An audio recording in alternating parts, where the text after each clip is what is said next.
Bonjour à tous, bienvenue dans cette nouvelle vidéo, ici Carole Rinaldi. Alors aujourd'hui, ce que je voudrais aborder avec vous, c'est ces fameux problèmes racines que vous avez peut-être découverts donc, dans le livre que j'ai écrit avec la journaliste Anne Guiringhelli, Blessures émotionnelles, comment grandir de ce qui nous fait souffrir. Les personnes me demandent est-ce qu'on en guérit? Et je leur réponds, vous n'êtes pas malade. Est-ce qu'on s'en débarrasse? Il n'y a pas de raison de s'en débarrasser, il y a juste à apprendre à composer avec elle.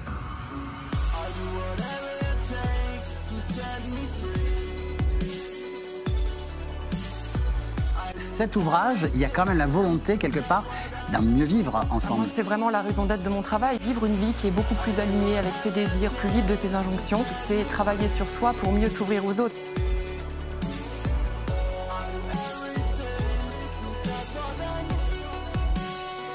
J'ai pris conscience des questionnements que je dois avoir pour continuer à avancer. Ça a été un grand changement dans ma vie. J'ai réussi à vraiment comprendre ce qui se passait réellement.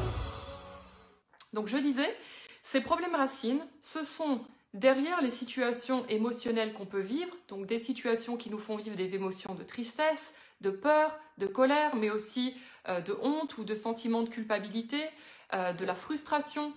Et à partir des mécanismes de défense qui sont enclenchés, donc repli sur soi, agression, justification, on peut aller voir à partir de ces moments où nos émotions sont actives, où on a besoin de nos mécanismes de défense, relever la situation pour aller en comprendre qu'est-ce qui a été touché dans ce que j'appelle la face cachée de l'iceberg.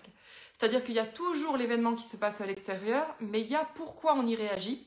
Et c'est vraiment une étape, je sors tout juste de cette séance de coaching il n'y a pas plus loin que 10 minutes, où on retravaillait cette importance de poser la méthodologie qui permet de poser le problème sur papier pour savoir ensuite quel est le problème racine activé et ensuite travailler en coaching, l'outil qui s'adapte à ce problème racine. Je dirai un mot à ce sujet à la fin de cette vidéo.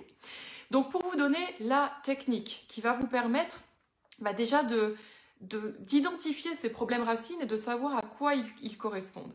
La première chose, si vous m'avez bien suivi, je l'ai dit il y a 2 minutes, c'est faire la différence entre les faits et dans toute l'histoire qui s'est passée, qu'est-ce qui a été réactionnel pour vous et ensuite pourquoi.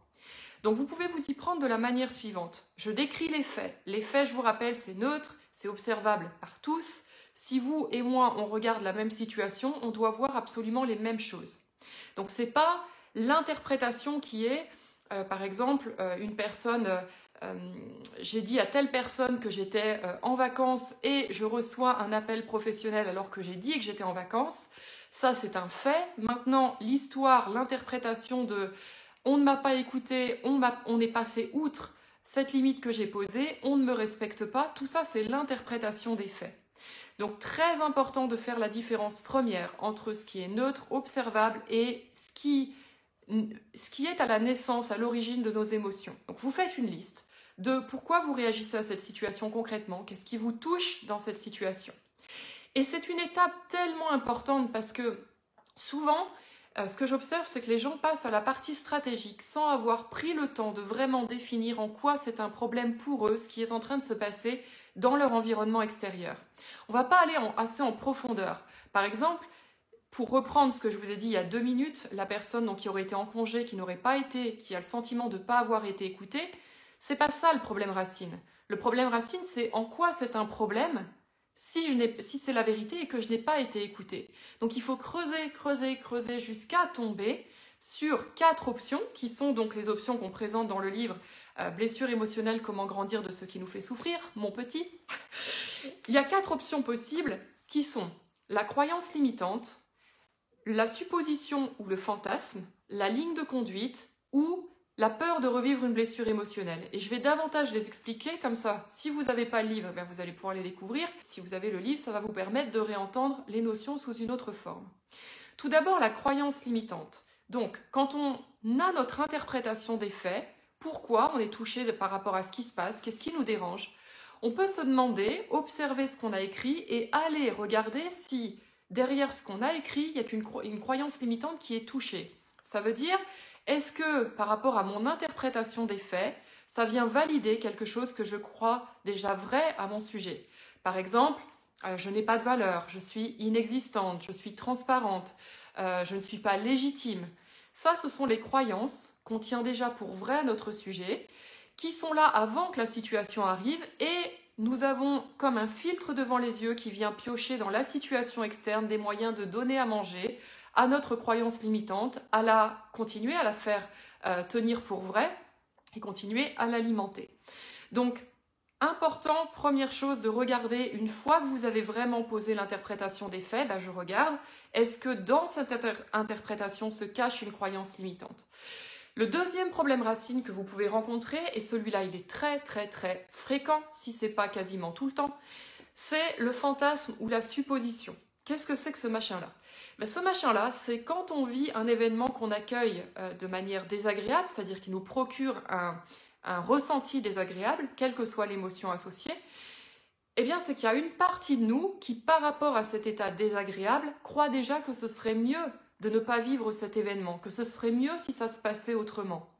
Donc, cette partie-là, quoi qu'on vive, elle est valable pour le passé, le présent, le futur. C'est-à-dire, dans le passé, si j'avais pas vécu tel événement, j'aurais plus confiance en moi. Si j'avais pas tel parent, j'aurais plus d'estime de moi-même. Tout ça, c'est ce que j'appelle le problème de la supposition ou du fantasme. C'est valable aussi au présent. Je vis une situation qui est désagréable et je me dis, ce serait mieux si je ne vivais pas cette situation ou si elle ne se passait pas comme ça. Par rapport, bien sûr, à mon ressenti, qui m'amène à cette conclusion. Mais c'est valable aussi pour l'avenir. Ce serait mieux si j'avais le corps parfait. Ce serait mieux si je gagnais au loto.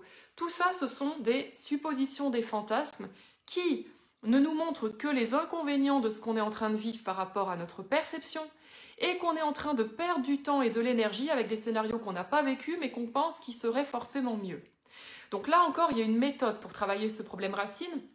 C'est important de, ne serait-ce sans avoir tout de suite l'outil de pratique, de se demander, tiens, est-ce que je ne suis pas partie là-dedans? Avoir que les inconvénients de ce que je vis dans l'instant présent et m'accrocher à des scénarios que je n'ai pas vécus et rester du coup en dépendance de ces scénarios-là puisque je ne les ai pas vécus et que j'ai très souvent pas de pouvoir dessus. Le troisième problème racine, c'est généralement ce qui s'appelle la ligne de conduite et c'est l'un de mes favoris. C'est vraiment l'un des outils les plus puissants que je connaisse avec les blessures émotionnelles. Si ça vous plaît et que vous avez envie que je déroule jusqu'au quatrième problème racine, mettez-moi des petits smileys, des petits commentaires, bref, ce que vous avez envie. Dites-moi si ça vous intéresse, que je ne sois pas en train de parler toute seule devant mon iPhone.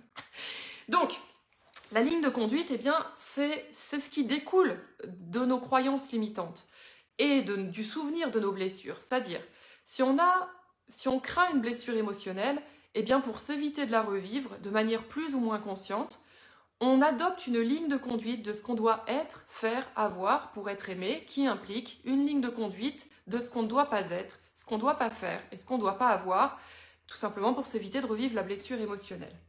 Et cette ligne de conduite qu'on nomme souvent à tort valeur, parce que la différence avec les valeurs, c'est que cette ligne de conduite est basée sur des injonctions, c'est-à-dire la peur de notre blessure et tout ce qu'on ne doit pas être, faire, avoir pour s'éviter de la revivre.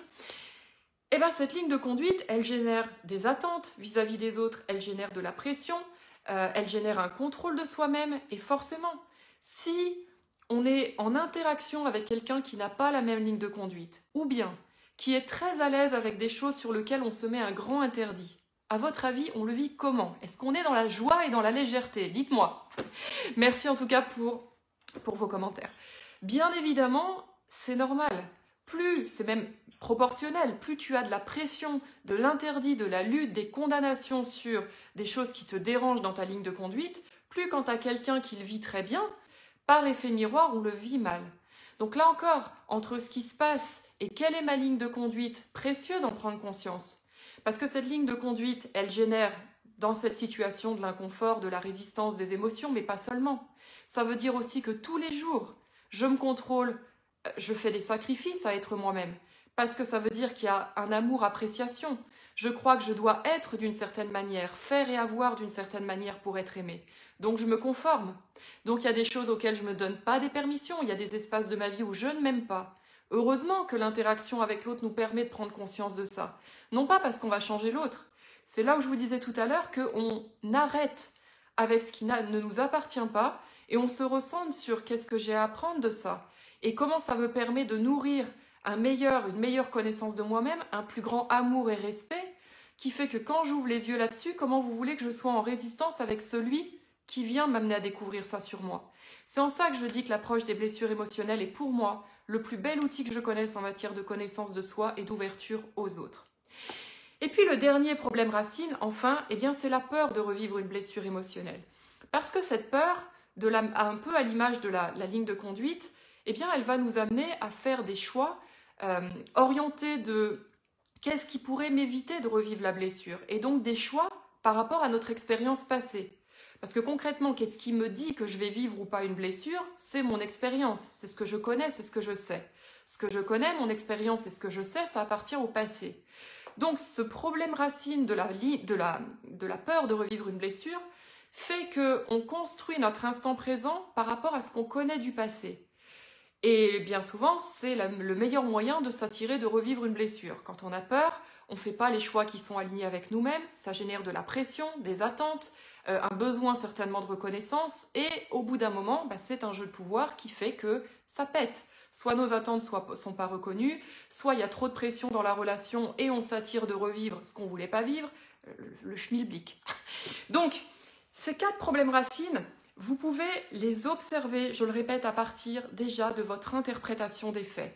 Il y a trop de gens qui disent « bah oui, je vois les faits et puis tout de suite j'applique l'outil pour changer mon émotion, ma réaction ». Non, parce que si tu n'as pas découvert le plus important, c'est-à-dire quel est le problème, qu'est-ce qui a été réactionnel et donc en conséquence quel est le problème racine qui est associé, ça part dans tous les sens. Tu appliques des outils à droite à gauche, peut-être pas ceux dont tu as besoin, et tu te dis, bah oui, j'ai toujours l'impression de subir cette situation.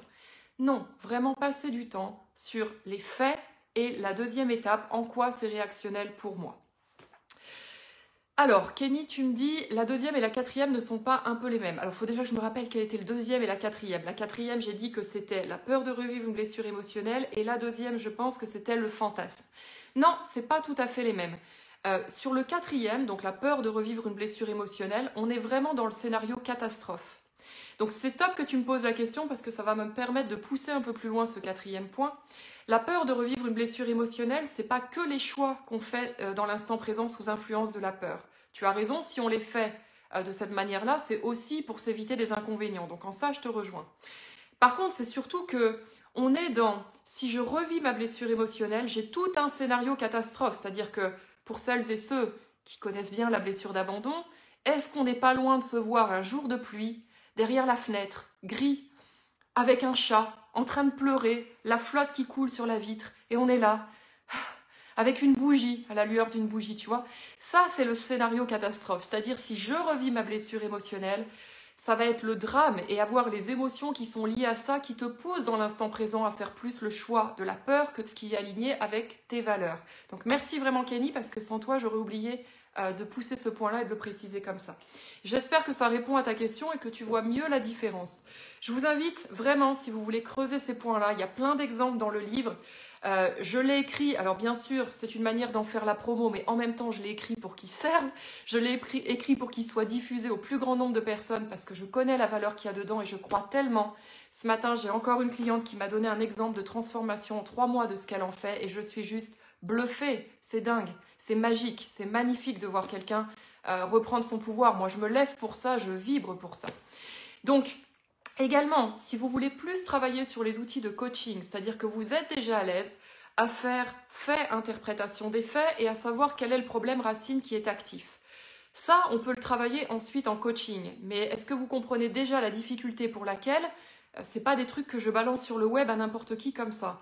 Déjà, avant d'être à l'aise avec ce que je vous ai partagé en début de vidéo, je peux vous dire que ça prend déjà pas mal de temps de travail.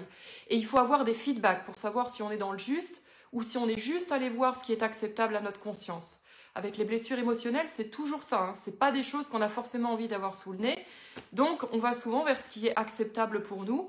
Et c'est important de se faire accompagner par quelqu'un qui est plus neutre pour vous dire, oui, là, tu as été au bout, là, peut-être pas encore. Parce que c'est humain de vouloir simplement avoir sous le nez que les choses qui nous confortent et qui nous font du bien, ce qui est agréable. Donc, si vraiment ça vous intéresse de creuser ça, eh bien, cette année, vous allez pouvoir tirer avantage du fait que je ne pense pas qu'on aura des séminaires en présentiel avant le mois de juin.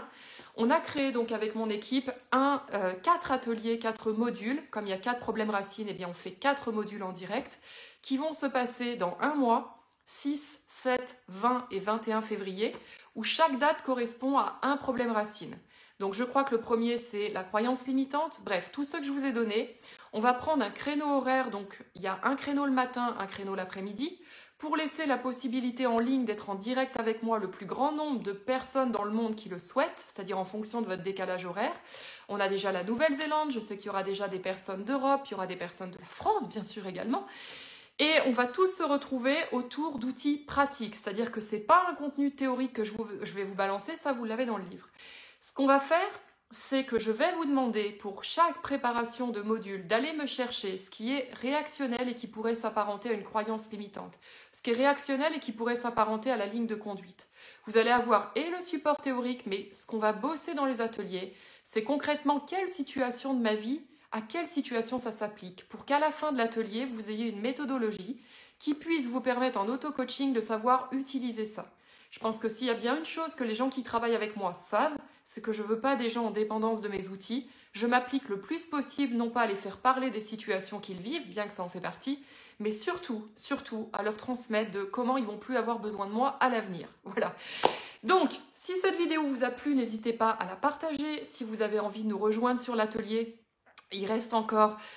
oui, je te conseille Kenny, de toute façon, si tu n'as pas lu le livre, au moment de l'atelier, bien évidemment, c'est des notions que je vais reprendre parce que j'ai pas l'illusion ni l'exigence que tout le monde l'ait lu pour faire l'atelier, donc il y a des choses que je vais reprendre, mais c'est clair que ce sera un plus parce que c'est un sujet qui est très dense, donc si tu l'as lu, c'est clair que c'est à la fois une synthèse et à la fois pousser plus loin, donc tu te crées la disponibilité émotionnelle et puis l'analyse, le recul stratégique qu'il faut de pouvoir mieux l'accueillir. Donc c'est pas une nécessité, mais c'est sûr que c'est un plus.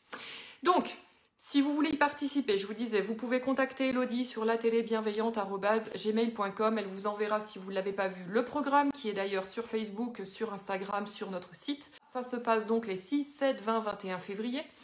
Et puis si vous voulez réserver votre place, vous nous écrivez sur latelébienveillante@gmail.com.